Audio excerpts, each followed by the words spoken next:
Hi అండి, ఎలా ఉన్నారు? బాగున్నారా? బాగుండాలని కోరుకుంటున్నాను. యాక్చువల్గా ఈరోజు అయితే ఇప్పుడు నేను మీకు ఇంకో వీడియో దేనికి చేస్తున్నానంటే, నేను మార్నింగ్ ఒకటి వీడియో అయితే అప్లోడ్ చేశాను. ఆ అప్లోడ్ చేసిన వీడియో ఏంటంటే, నిన్న నేను పేపర్ చదివితే దాంట్లో ఉన్న న్యూస్ చూసి నేను చాలా ఎమోషనల్ అయిపోయి షాక్ అయిపోయాను అనమాట. అసలు ఆస్తుల కోసం, రూపాయల కోసం తల్లిదండ్రులు చంపటం, ఇచ్చేయటం, వచ్చేయటం ఏంటి అనేసి ఎమోషనల్ అయిపోయి నేను ఇంక దాన్ని ఒక వీడియోలాగా క్రియేట్ చేసి జస్ట్ వాయిస్ ఓవర్ అయితే ఇచ్చాను. సంథింగ్ ఏంటంటే కొంచెం చిన్న చిన్న మిస్టేక్స్ ఉండటం వల్ల, టెక్నికల్ ప్రాబ్లం వల్ల ఏదో స్టార్టింగ్ది కానీ ఎండింగ్ది కానీ అయితే అది మిస్ అయిపోయింది నేను చెప్పిన కాన్సెప్ట్ వచ్చేసి. సో అందువల్ల ఏంటంటే నాకు సాటిస్ఫాక్షన్ అనేది లేదు. మనకు అసలే కొంచెం అట్లా వస్తున్నారు, మళ్ళీ దానికి తోడు మళ్ళీ నేను సరిగా చేయలేదు. So same as it is ఆ మ్యాటరే ఇంకొకసారి రిపీట్ చేసి దీన్ని కూడా పోస్ట్ చేద్దామనే కాంటెంట్ అయితే ఇప్పుడు నేను చెప్తున్నాను అనమాట. యాక్చువల్గా నేను పేపర్లో చూసింది ఏంటి అంటే, అసలు సొసైటీ ఎలా తయారైంది అంటే, ఒక కొడుకు తల్లి దగ్గర ఉన్న సొమ్ము కోసం ఆల్రెడీ కొడుకు ఇచ్చింది, తనకంటూ కొంత ప్రొడక్షన్ ఉంచుకోవాలి కదా, సో దానికోసం తన దగ్గర ఉంచుకుంది. అది కూడా ఇవ్వటం లేదు, ఆవిడెప్పుడో చచ్చిపోతే అది మనకే వస్తుంది కదా అన్న ఒక్కదానికోసం ప్రశాంతంగా నిద్రపోతున్న తల్లిని కిరసనాయిల్ పోసి నిప్పంటిచ్చేసి చంపేశాడు. అది వరంగల్లో జరిగిందని అయితే, వరంగల్ వైపు జరిగిందని అయితే నేను పేపర్లో, నేను ఈనాడు న్యూస్లో నేను చూశాను. చాలా అంటే చాలా బాధ అనిపించేసింది. ఏంటి అసలు ఎట్లా అయిపోతున్నారు అసలు అంటే, ఒక ఇంట్లో ఇప్పుడు ఏమనుకుంటారమ్మా, చిన్న పిల్లలప్పుడు పిల్లలు అమ్మ నాన్న ఉన్నారు మనకి ఏదన్నా అయితే అని ఆ పిల్లలకు ఒక ధైర్యం ఉంటుంది.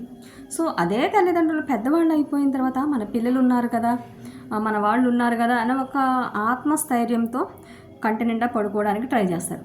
అదే పిల్లలు అసలు ఏమాత్రం ఎథిక్స్ లేకుండా, విలువ లేకుండా వాళ్ళని చంపేసే స్టేజ్కి వెళ్ళిపోతే, రూపాయల కోసం, ఆస్తి కోసం, ఇలాంటి పిచ్చి పిచ్చి వాటి కోసం కిరసనాయిల్ పోసి తగలబెట్టేసి ఇంకోటి చేసి రోడ్లెంబడ పరిగెత్తేచేలాగా అమానుషంగా తయారైపోతే, ఇంకా తల్లిదండ్రులకు కానీ ఇంకా ఏంటి సెక్యూరిటీ, ఇంకా అసలు ఎక్కడ ఉండాలి, ఏం చేస్తారు, అసలు సొసైటీ ఎటువైపు వెళ్ళిపోయింది. ఇది తొలి సంఘటన కాదు, కానీ నేను యాక్చువల్గా ఈ పేపర్లో న్యూస్లో వినంది చూడండి, అందుకే నేను కొంచెం ఎమోషనల్ అయిపోతుంటే ఇలాంటివి ఏదన్నా వింటే చూస్తే.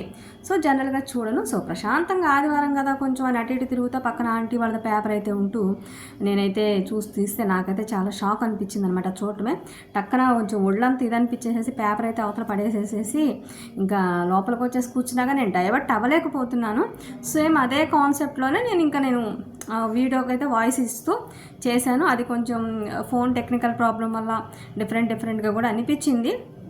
సో నేను అది కాయిన్ చేసుకోగా ఈరోజు వీడియో పోస్ట్ అయిన తర్వాత నేను ఇంకొకసారి రిపీట్ చేస్తే నాకే కొంచెం అనిపించి, అసలు ఏంటి సొసైటీ ఎటు వెళ్ళిపోతుంది, ఏంటి ఇలా చేస్తున్నారు, అసలు ఎవరికెవరు ఇంకా మనకు ప్రొటెక్షన్ అనే పర్సన్ ఎవరు అసలు. ఇంకా ఎప్పుడైనా సరే సొసైటీలో తల్లిదండ్రుల పిల్లల చుట్టాలా, ఎవరు కాకపోకుండా ఇక అసలు దేనికోసం బతుకుతున్నట్టు ఏంటి అనే ఒక ఇదైతే అనిపించింది అనమాట.